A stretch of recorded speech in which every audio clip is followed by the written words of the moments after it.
এই যে বাঁধাকপি আর পালং শাক দিয়ে আজকে রান্না করব। এই যে বাঁধাকপিটা কেটে নিচ্ছি।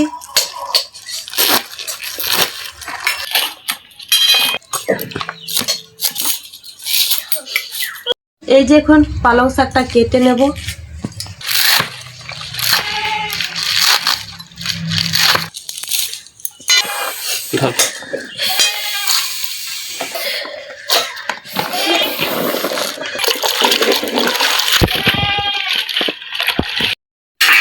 বেশ ভালো করে ধুয়ে নিলাম, এবার তুলে নিচ্ছি।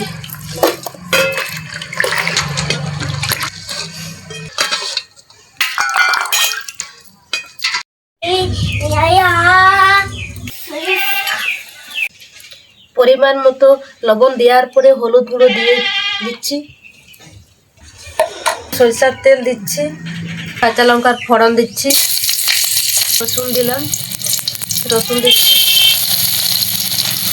কপি শাক পালং শাকগুলো এখন দিয়ে দিচ্ছি।